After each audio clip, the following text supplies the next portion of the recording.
You're listening to the Bloodshed Baddies.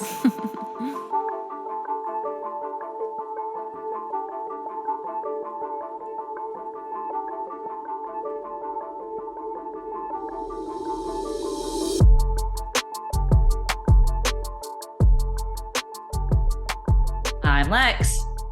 You ain't gonna tell the baddies hi today? No. Well, I will. Hello, baddies. I'm Sam. We the bloodshed baddies. What up, what up, what up? It's already next week. What? Time's going by so fast. It's next week for you guys, but it's approximately 2 minutes after we finished the last episode. We're doing back-to-backs today, and if you've been around for a while, you know what back-to-backs mean. We hyper. Woo woo! So this comes out like literally the day after Labor Day or Labor Day. Labor Day's a Monday, isn't it? Yeah. Is it? No, I think it's a Sunday. No, Labor Day is always a Monday. So this comes out on Labor Day. And for Samantha, for Sam, I feel like Labor Day always usually brings a close to the end of summer. Summer officially ends, hold please, September 22nd. So technically we still have a couple more weeks of summer. But I wanted to ask you, Lex, how was your summer? What was your favorite part? Talk to me. My summer. My summer was good. I'm trying to think. What did I do this summer? Let's stop. Summer begins in June. Summer begins actually like 2 days before my birthday. Yeah.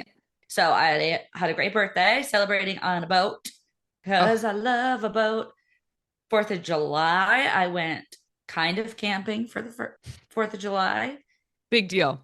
Yeah, I stayed in a cabin, but I was mostly like outside almost the whole time, just not sleeping. Big deal. Big deal for Lex.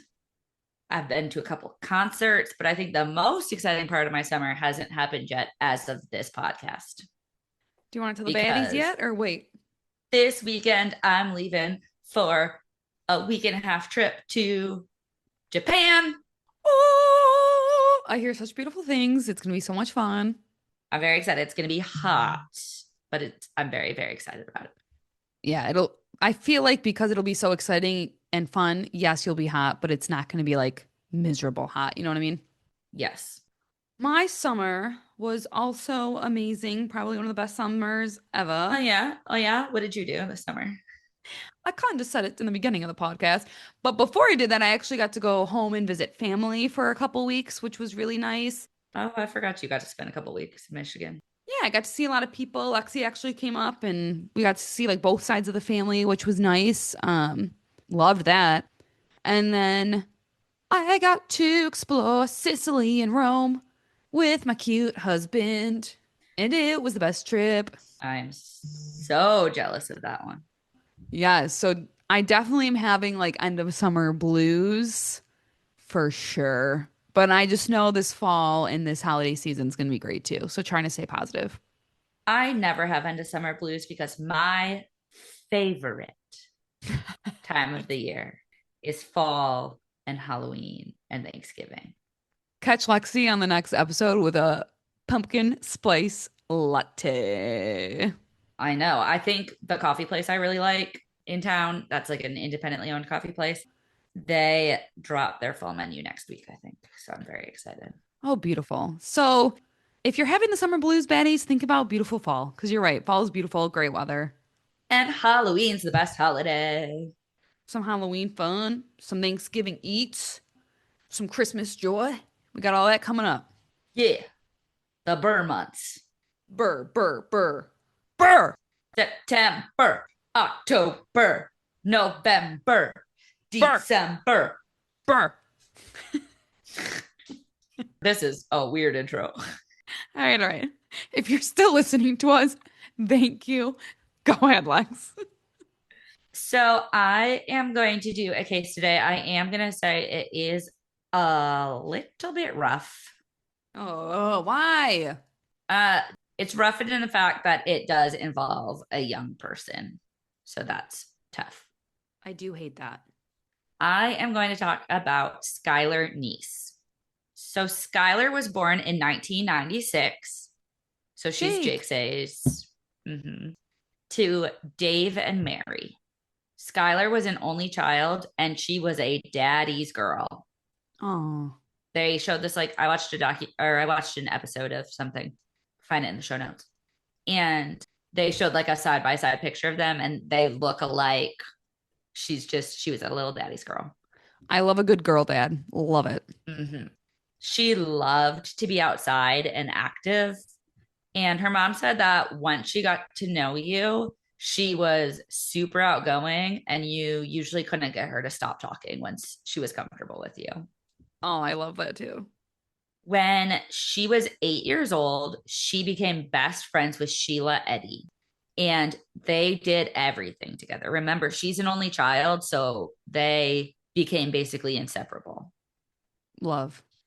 As they got to high school, though, as like a lot of young friendships do, their personalities kind of start to differ. Sheila had a little bit of like darker humor and tended to get in a little bit more trouble than Skylar. Skylar was a straight A student. Skylar had a part time job at Wendy's. Skylar was very responsible. So their personalities started to differ, but as it is with friends that you've known forever, they continue to be friends. But people were like, wow, that's weird. They're friends, kind of thing. Yeah, for sure. I feel like that happens with like most people who have friends at a young age. Like you just have different personalities, but you're like, no, I ride or die for that girl and I love her no matter what. Yes. When they got to high school, Rachel Schoaf moved to the high school. She was a choir girl. She was very sweet. And they kind of adopted her into their little twosome. And the three of them became like really close really quickly. Love a group of three. And they are in their sophomore year of high school in 2012. So, Sam, I don't know if you remember what 2012 was like, but Leggings. yep, Neon. Kind of. kind of. Yeah, kind of like the neon-y tank tops or whatever people would wear. Yeah. Party rock anthem. Party rock anthem. Yes. Poofy hair. Yes. Orange makeup. Yes. Yes. Taco Bell for lunch. No, I'm kidding. Yes. It was also the age of social media. Oh my God, yes. This is when Facebook was newer. You got on, you posted selfies, you posted emo selfies, you put on the dark eyeliner and held your digital camera in front of a mirror or out far away from you and gave a little ducky face. You put every thought that has ever been in your head on Facebook. Sam, have you ever looked at your old Facebook statuses? I literally was just gonna say you posted literally all your life. Yes, and honestly, when they used to like show you old ones back when I was on the social medias, I used to delete some of them because I was like, this is so embarrassing. Like it was like, Yeah.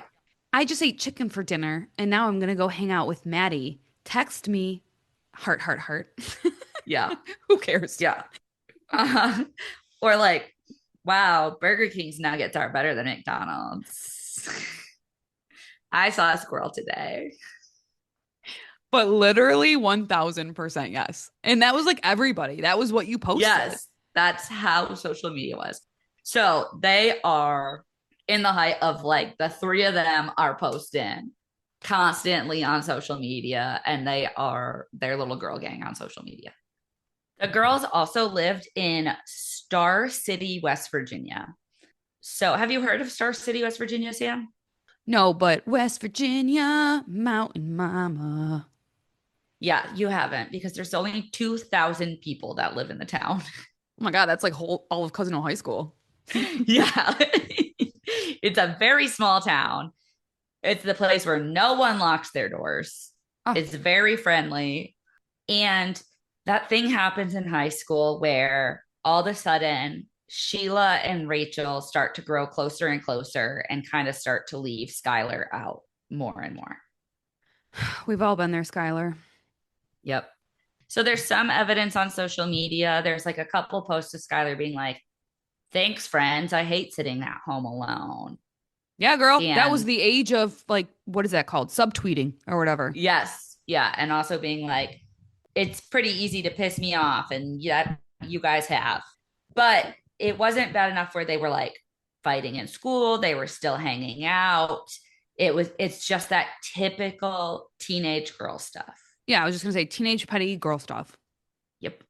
So on July 6th, 2012, a 911 call comes in for a missing 16-year-old, Skylar Neese. I'm scared. Her dad came home from lunch around 12, and this is not during the school year. So typically he would get home from lunch around 12. Skylar was up. They might eat lunch together, talk. But Skylar was not up. So her dad knocked on the door to try to wake her up.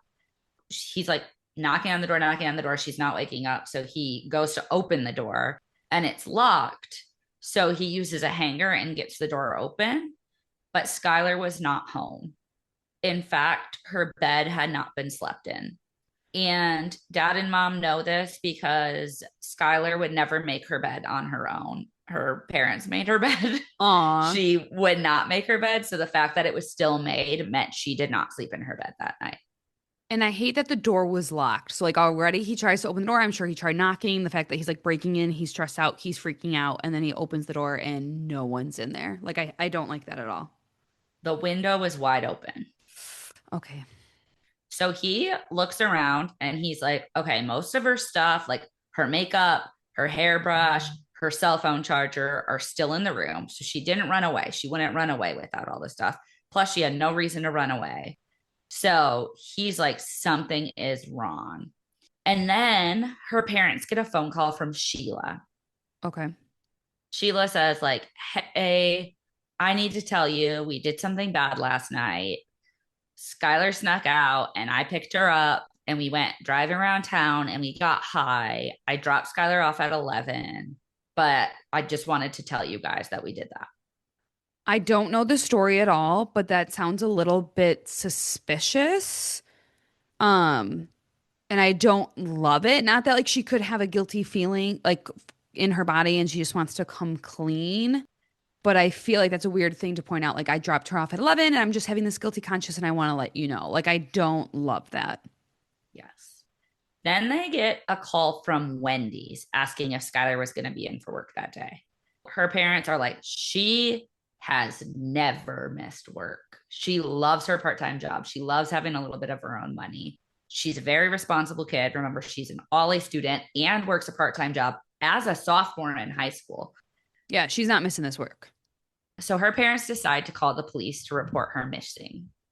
An officer comes down and takes a statement, but of course, they immediately label her a runaway. Always. Like, be safe than sorry. Mm-hmm.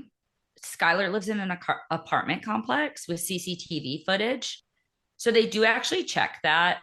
And they have footage of her leaving the house at 12:30 a.m. and getting into a car. She left at 12:30 a.m. Yes. Okay.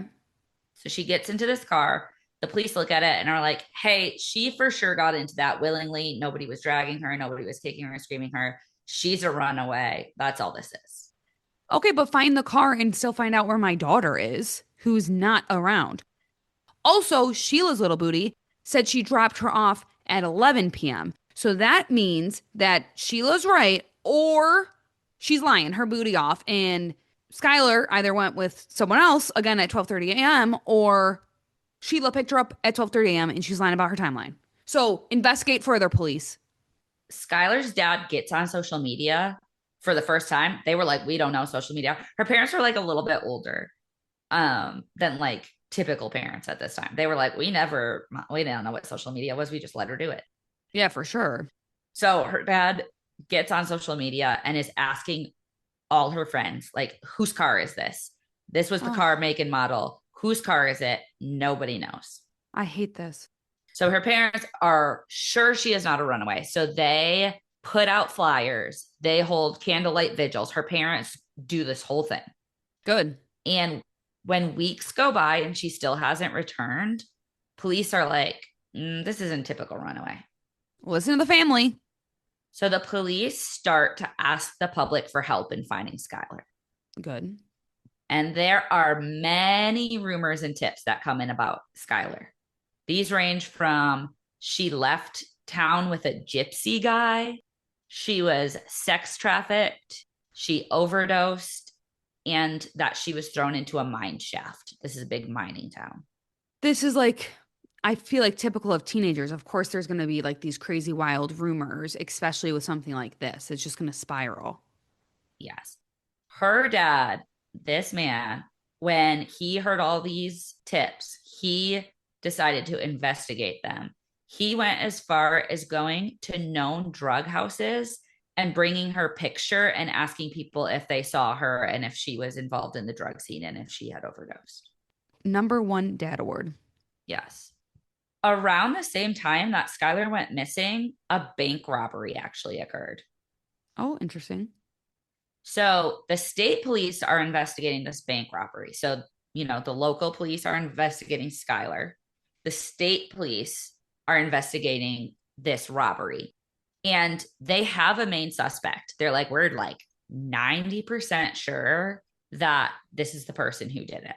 And when they start looking into him, they realize that he has a connection to the three girls. What? So now this gets them interested in Skylar's disappearance because he had been seen hanging out with those girls.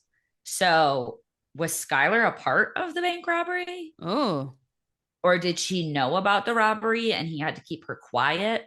So the state police come over and they search Skylar's room and find her diary and take it as evidence. okay. The state police were focused on only the robbery at this time. But as they start looking into Skylar's case more and how she might be connected to this, they start to take over Skylar's case. Which is probably what's for best because this is a smaller town. I'm sure they don't have this happening all the time. So, like, okay, good. So the state police decide to check a nearby gas station for their CCTV footage from that night. The apartment complex CCTV footage wasn't great. It was pretty grainy. It was an old system. You couldn't make out much about the car, just like it's a dark sedan, Yeah. And you're like, okay, well, there's 8 million dark sedans in the world. But they say, okay, there's this gas station that is super close to their house. We're gonna look around 12:30 a.m. and see if we can find a similar car. Yes. They do find a matching car, and the footage is so much clearer than the apartment footage. Good. Also, they think back, which Sam, you had hit on this before, and you're not a police officer. So they think back and they're like, well, Sheila said they dropped her off at 11 p.m. Did we ever check the footage to make sure that happened? Thank you. So they watch 4 hours of footage and never see Skylar leave before the 12:30 a.m. mark. I knew it was suspicious. The state police questioned Sheila about this, and she admits that she was lying. They also show her the footage, and she says, yeah, that's my car. Sheila picked her up at 12:30. Yes. Sheila's a liar. Sheila says they then went to Morgantown to drive around, but the video footage shows them going towards Blacksville. Girl, stop lying. They're going to figure it out. The police conduct many interviews with the girls. They said that they were probably bringing the girls in weekly to interview them at this point. Oh my goodness gracious. They said that Sheila was an interesting character. She would come in kind of inappropriately dressed Sheila. and would make a lot of jokes with the police officers. Sheila's 16 too? Yep. Okay.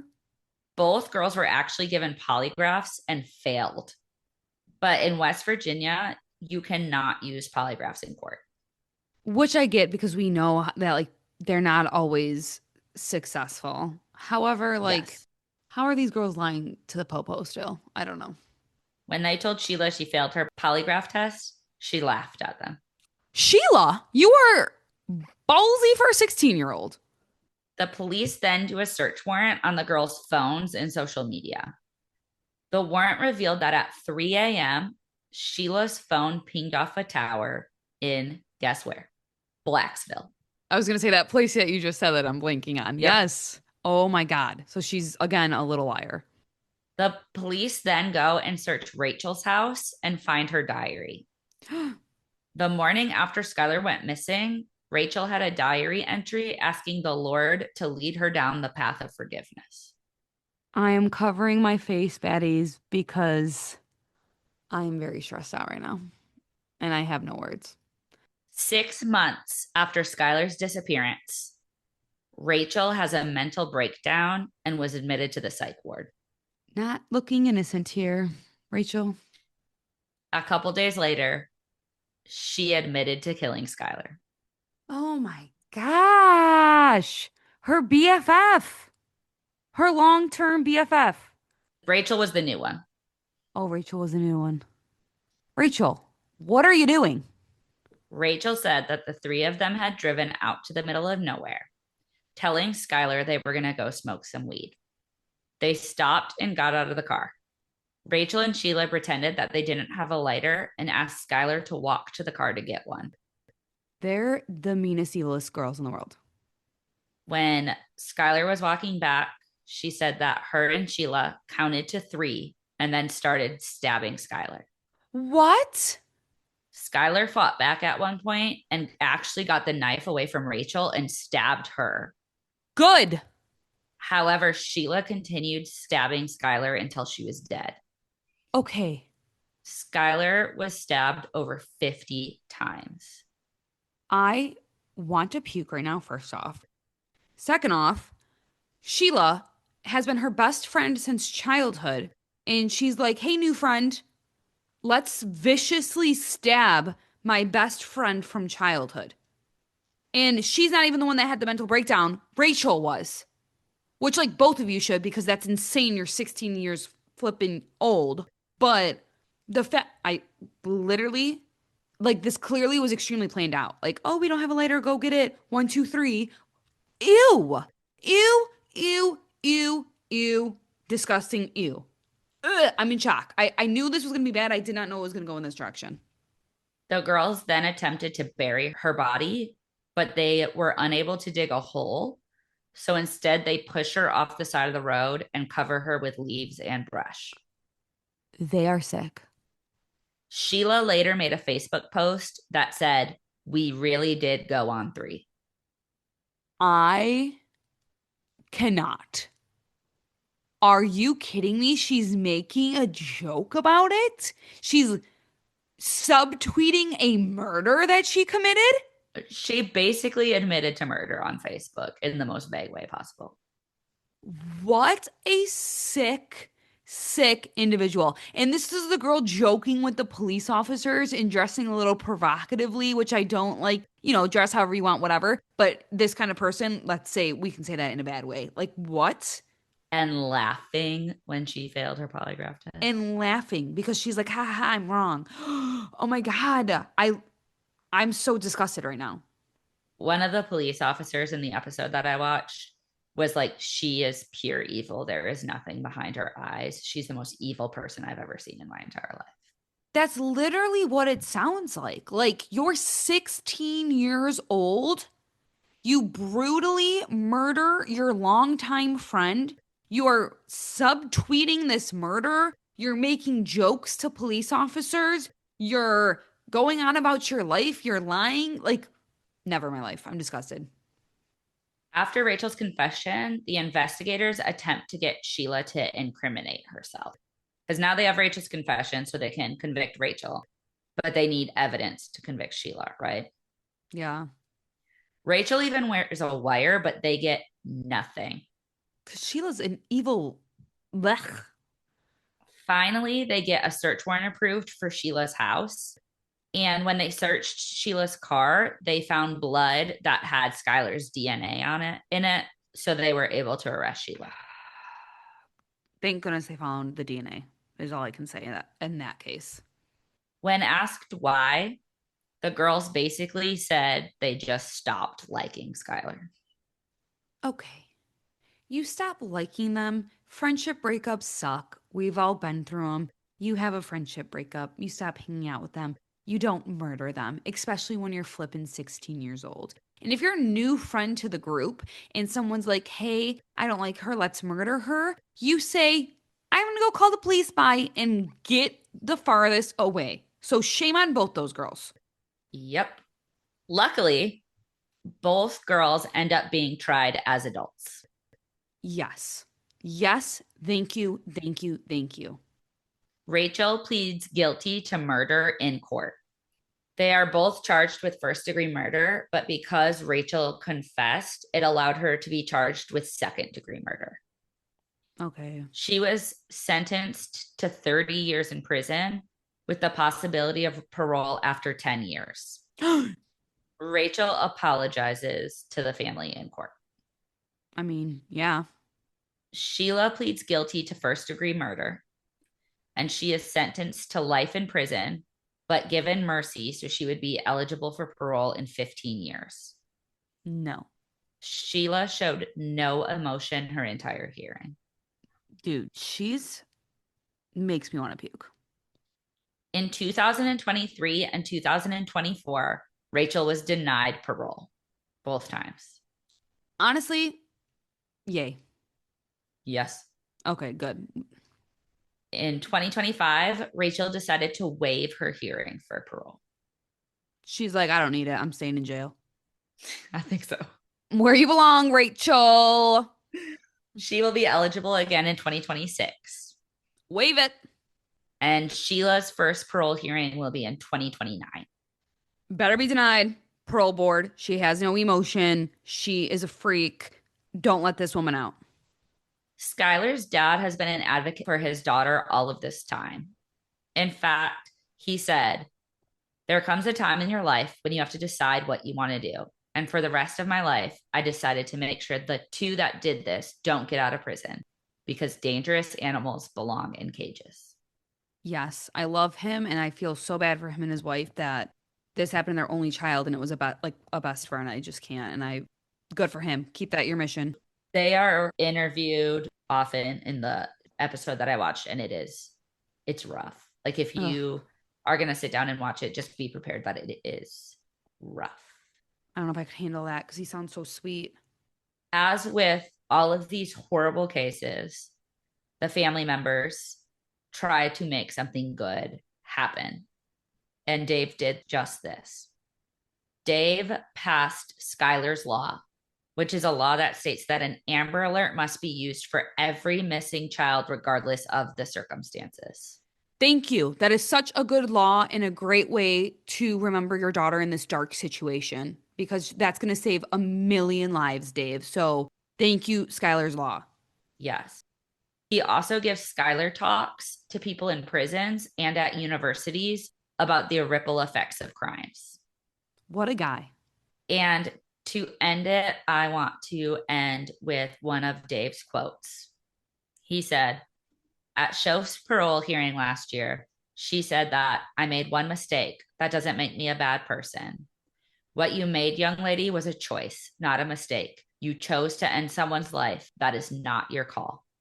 Amen, Dave. Because he's exactly right. I can't stress that enough. What an insane case. Literally. Yes. It is terrifying to think that two 16-year-olds can just decide to murder their friend one day because they don't like her anymore. They don't like her. I honestly, it's like I'm sitting here with shock on my face because I can't wrap my brain around it, truthfully. Like I can't. And like he said, it was a choice. You made that choice to do that. You could have walked away. You could have stepped away. You could have called the police. You could have changed your mind. Like you could have done a million other steps besides do exactly what you did. You sickos. That's basically what her dad, Skylar's dad, says in the documentary as well, is like you had so many opportunities to not do this. 1,000%. And on every single one of those opportunities, you chose to continue. Yep. And that's why he's right. They should rot in jail the rest of their lives. I don't care that you committed this crime at 16 years old. You chose to do it multiple times.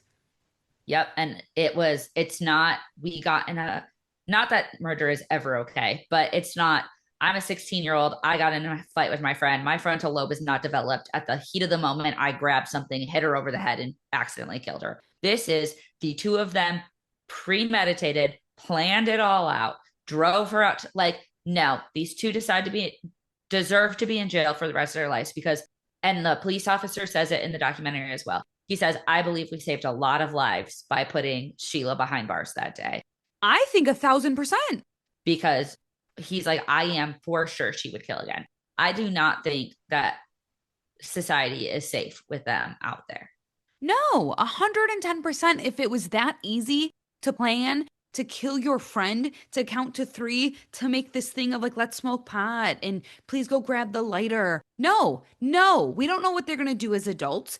And even so, you murdered someone, rot in jail for the rest of your life. Amen.